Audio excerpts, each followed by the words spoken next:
sometime last year, The Dark Crystal came out on Netflix.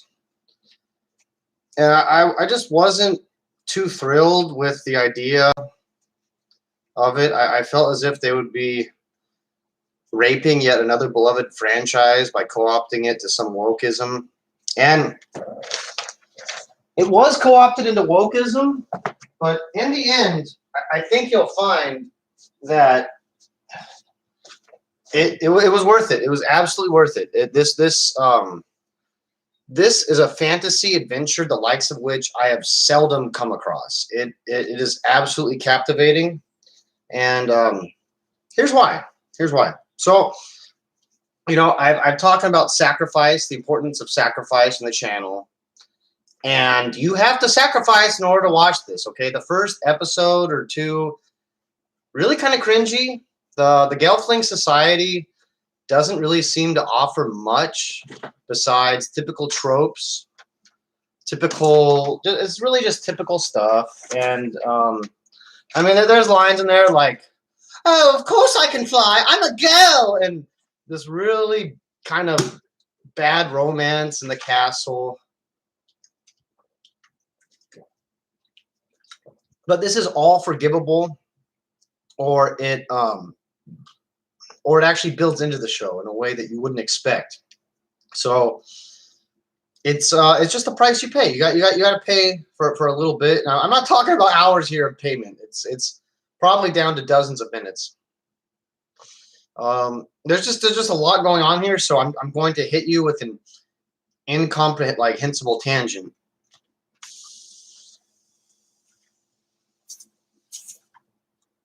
So there's a lot of really deep political undertones in the show. And one of them that's done really, really well is the idea of the class traitor, someone that is below the station of the Skeksis, but still serves them despite it being their best interest. The princess, she betrays everyone. She absolutely betrays everyone, despite the fact that the Magra or Mother Agra or whatever her name is tells her directly, like, "Hey, this is wrong. We got to do something about this." She gets her due. The guard that snitches on the rebellion of the castle, he gets his due. And the Grunecks, they get their due too. They are completely complicit in the handling and processing of prisoners, and they are given they are taken on like an Inception sort of style level of manipulation between the Skeksis. And this promise of freedom towards the end radicalizes them, but in no meaningful way. They suffer a terrifying fate. And well, to quote my friend the Honkler, you get what you deserve. So there's this idea of oppression here, and man, at first it was kind of cringy because, like, it's Star Wars, you've got the rebellion, and or no, they're not rebellion anymore. They're the the resistance. They're the resistance, and there's just all this resistance everywhere in media everywhere, and it's so overdone. Typically, it's not necessary, but this is such an excellent depiction of oppression. They take from us, so we squabble over the leftovers. Like that resonates. That resonates among any sort of oppressive thing, and it's done well. You can't even argue with it. There seems to be a matriarchy present throughout this whole show, and that's kind of cringe. I feel like it's done for a wokeness kind of aspect to it, but it's really the Skeksis that are involved. The matriarchy in place is really they're lower level. They're definitely lower level than the Skeksis. So that gripe with me is more a reflection of myself than anything else. The Skeksis make this show so fun to watch. The Skeksis are fantastic. Their models are the way they move, the way they're adorned, the stuff that they say. It comes out so that even the boring Skeksis, and yeah, there are some boring Skeksis. I'm not saying that they're relatively less interesting than the other Skeksis, the boring Skeksis are fun to watch. They each have little quirks, little ticks that give them each a very distinct identity. Like, it's not just, oh, there's the Skeksis, there's that one, there's that one, there's that one. They all have something going on, and it does not seem to be very contrived. I can't break them down just to a okay, they play off stereotypes, but they're deeper than that. They're absolutely deeper than that. The Chamberlain is my favorite character by far. He starts off kind of like as a Starscream like villain, where he's just kind of this. Maybe incompetence the wrong word. Yeah, incompetence the right word. This sort of like, yes, Emperor. He starts off really conniving, really manipulative. You don't like him, but he has an arc. He has an arc of development, okay? He wants to rule with soft power. So his conflict between him and the general, it's fantastic. The general just wants to go out and crush and kill, whereas the Chamberlain wants to go and do things with a more gentle hand and in a way so that there's less of the Gelflings killed. And it really shows when he captures Rian, and Rian's like, I want to escape. He cuts his binding and says, go ahead and escape. Go ahead. You're going to be responsible for so much more death. This Chamberlain says that. And I'm not even going to, I love doing impressions, but I'm not going to do a Chamberlain impression more than I already did, just because it's you've got to see it. You've got to see it. His voice is so fun to watch. So he goes from trying to rein in the Gelflings, and then he becomes disillusioned by the fact that Rian left. And Rian, it's one thing different to be like in front of the Chamberlain, like, oh, you know what, maybe you're right. And it's another thing when his buddies jump on the carriage and are like, hey, let's get out of here. I mean, I wouldn't be able to say no to my buddies. What would I say? Like, no, the Chamberlain's got it right for me. That would snap me out of it. He has a cool voice. He just has a cool voice. My next favorite character is the scientist. He's not just an evil mad scientist. He actually cares for his creatures in his cages. They're like his companions. And it's kind of cool that he has a soft spot, that he has a vulnerability, that he isn't just some heartless buffoon. Like he cares. He's not just a peon. He does not want to use the machine excessively. He directly says that it will destroy the crystal. It will harm the crystal. And so he has a bearing about the situation. He has character development. It's cool. When they put the beetle on his face, he got a cool robot eye. That's how he got the cool robot eye. That's awesome, and he looks so much cooler with it. And it's so much more rewarding than if he just started the show with the robot eye, because now there's a whole story behind that eye. Now there is an identifiable marker about what that guy went through. And he's dehumanized by the other Skeksis. He's forced to toil inside that lab while they're pretty much fit to do whatever they want. He wanted to go fight in the battle, and he gets accused of being a coward by the hunter. And I am not a coward. And that comes to, I'm not going to say that the hunter is really one of my favorite characters, but the link between him and the archer is wonderful. It's splendid.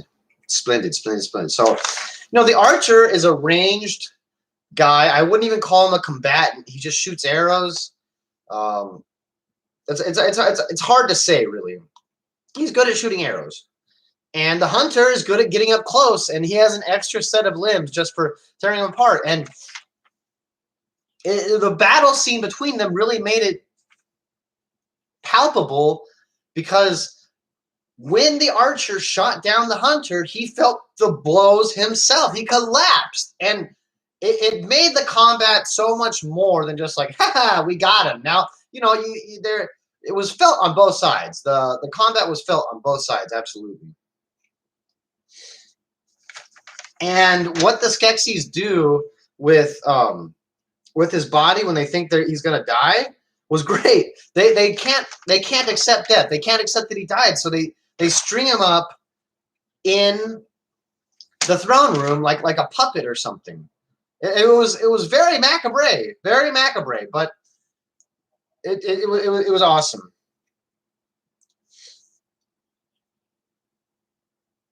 And the end of that, when the archer jumps off the cliff, and like we'll see what happens at the dream's end. That was an excellent way to end the hunter, and I saw it coming. I definitely saw it. They foreshadow this several times, so it's not just like some Deus ex machina sort of solution. You can see it coming if you pay attention to the show. You can see it coming, just like the creation of the beetle guys with the combination of the spider guys and the Grunax.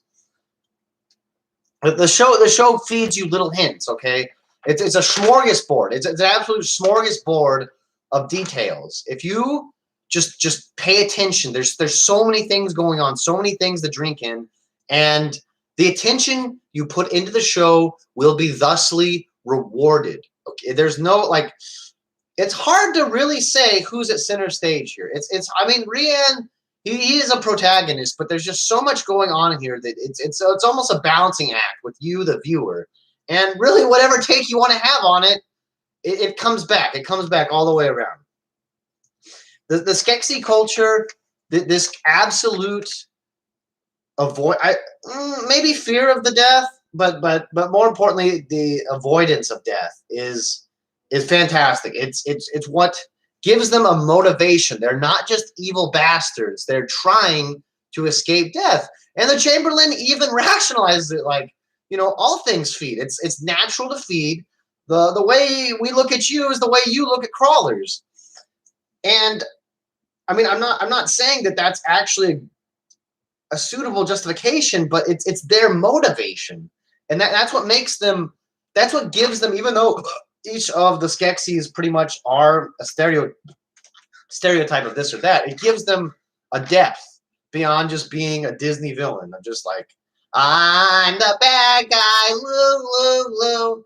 I am the bad guy, look at me, it's true. And then they're going to retcon you in 20 years and make it so skinning Dalmatians isn't really that big of a deal. Like, you can't take away the Skeksis' terribleness. And they have, so I went through the progression of two of the Skeksis characters, but they have surprises throughout the whole show. As they become more and more infused with the essence, which is, it was more or less, the essence is exploitation personified or turned into something tangible.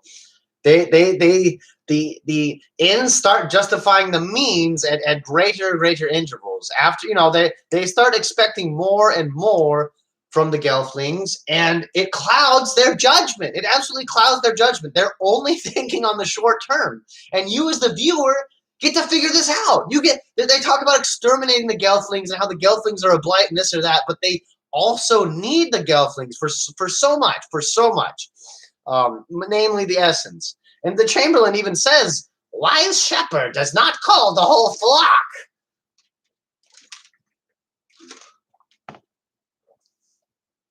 It's the scientist gets a robot eye, and then by the end of it, they're all wearing battle armor. So their character models change, and they get these like wing things that spring out in the back. I think it's part of their armor. I don't think they actually have wings. And the Emperor even like he gives hints about what will happen if they do die and how it could possibly be worth death, endless torment. And so that just goes into, once again, their motivation. The combat, so you see a lot of people are like holding swords. It's brief and it's rare, but it's very rewarding when it happens. Puppet combat, kind of goofy in the end, and the creators of this, Jim Henson's daughter, realized that, and that's why she kept it very brief, very rare. But when it does happen, it's great. The final battle is really cool. The the Gelflings, they fly and they drop smoke bombs, and so there's these explosions and this charge, and like everything I'm saying is cliche, but somehow it just comes together in a cohesive way that the whole story's been building up for. The final battle, pretty cool. There's it just the whole way it works is pretty great. For Thra, as they say as they fly over there, and the battle scene's dynamic because you've got Gelflings on the ground. They're really short. You've got the Skeksis who are like these big towering, creatures, and they're all warriors. Even the ones that aren't, that's not their skill set. They all like to fight. One of them, even the fat guy, even says he likes to fight.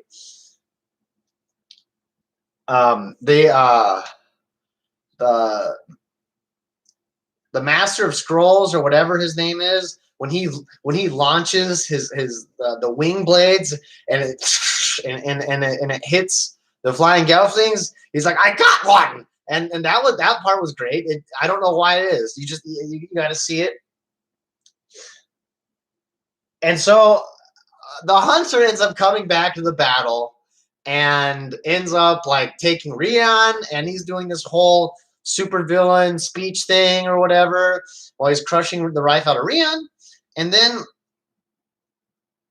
the archer throws himself off the cliff, which kills the hunter, and that makes the Mother Agra come out.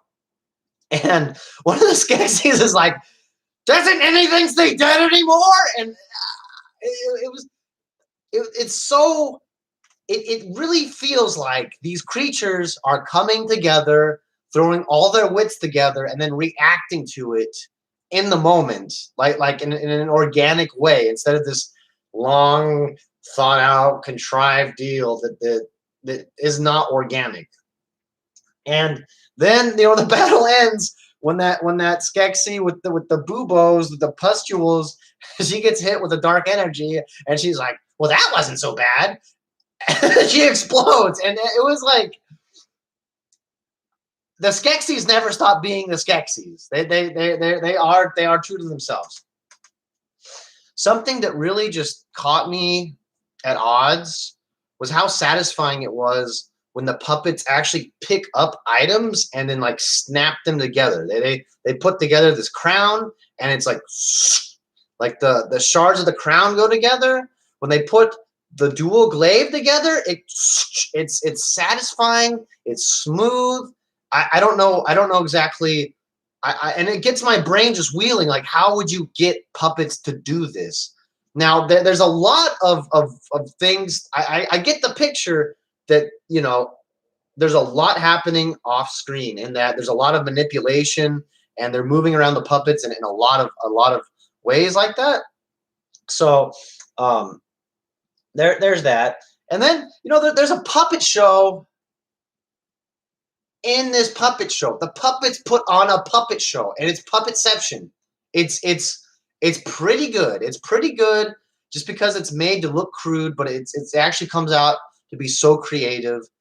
And the reactions of the protagonists are pretty funny. They're not really amused by it, and that, in a way, gives you, the viewer, a reason to enjoy it out of maybe indifference or spite. It breaks that synchronicity between us and the actual puppets. And so I talked about the naivety of the beginning of the show, and how it's just a little too cliche. It's just a little too tropey. I talked about that. It is instantly shattered with Mira's death. Mira's death was horrifying. It's no less horrifying than the crystal scene from the actual movie. Yeah, she like ascends and floats and then pops, and she's reduced to this bottle of essence. And I mean, as the viewer, you were able to see that essence is their only chance of being reincarnated. Without, like, it's okay for the Gelflings to die, but it's a grave sin indeed for them not to be able to move on to Thraw. And she becomes this precious, fragile object that perhaps could be saved. Perhaps she could be renewed in some way. And when that's taken again for the second time, it's like she dies for a second time. I didn't even want to like her. I didn't want to like her. I thought that her and Rian's relationship at the beginning was just so like, yeah. But it was put there explicitly so that you would feel that vulnerability, and it's palpable. It's absolutely palpable. This is an emotional experience. The plot armor is acceptable. I'm absolutely cool with the plot armor. I'm cool with it. Some characters just seem to be unscathed in all sorts of situations, and I can forgive it. I can absolutely forgive it. The show just moves so quickly that they don't even. Okay, you have a chance to appreciate the losses, but it just never gets hung up. And when it does get hung up, it's meaningful. It's meaningful. The plot armor, absolutely forgivable, mainly because I kind of like the characters. I kind of like the characters in the end, and I feel like they have a purpose to realize. I'm a huge. I hate plot armor for the most part, but it's just so excusable here. As a dungeon master, I'm getting to learn that when you kill off characters, there's a loss there. There's a loss in what the players put into developing that character, from here, and then time spent actually filling out the character sheet.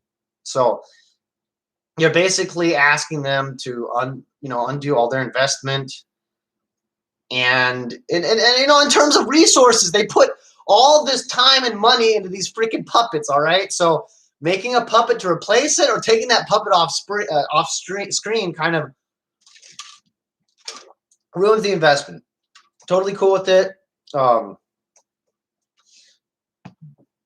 This is an absolute synthesis between woke culture and actual, like,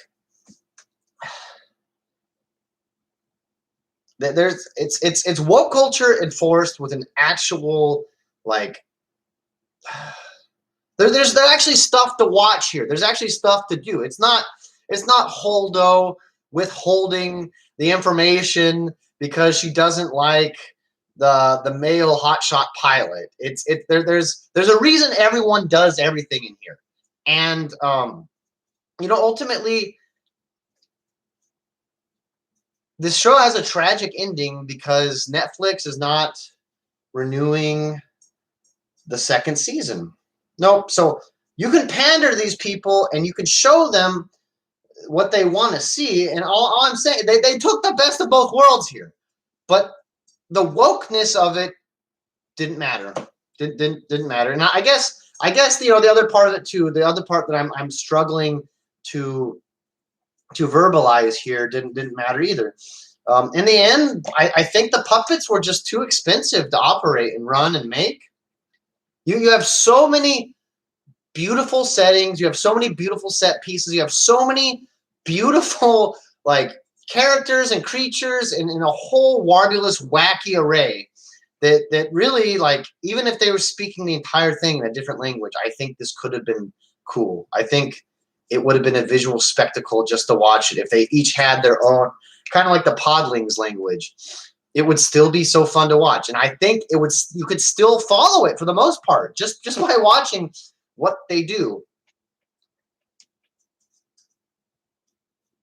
But, honestly, I haven't been too thrilled with the second season of most Netflix shows, namely like Cobra Kai, where it kind of loses that Cobra Kai kind of lost that wonderful redemptionist tone that it had in the first. I mean, it's like, okay, he's redeemed. How you need to just keep redeeming people. So I mean, I didn't really care that much for Cobra Kai season 2, and it's probably too much really to ever think that they could have recreated the magic of the first season in this show. I don't I don't feel like it, if I search in my heart of hearts, I don't think the second season of the show would have been nearly as great as the first one. And you know, in a way, it gives the Gelflings the happy ending, or at least it leaves off on a happy note, because the second season, or whatever the last season would have been, if Jim Henson's daughter got her way, it would not have been on a good note at all. It would have been with the Skeksis breaking the Gelflings and putting them into submission. And so I feel like the Gelflings deserve this to end on this note. I really honestly feel like they earned it, and it's I don't know, I'm not really into happy endings just for happy ending's sake, but it delivers a great sense of almost completion. Like everything that happened in this show was worth it. In the end, I have seldom seen a fantasy adventure like this. I don't know who wouldn't enjoy this. They were able to recreate the movie The Dark Crystal, but on a larger scale, okay? Instead of it being like almost a post-apocalyptic setting, they have enough budget and puppets to populate the world. And it is a living, breathing fantasy world that is so fun to be immersed in. I'm going to be riffing off this energy for a while.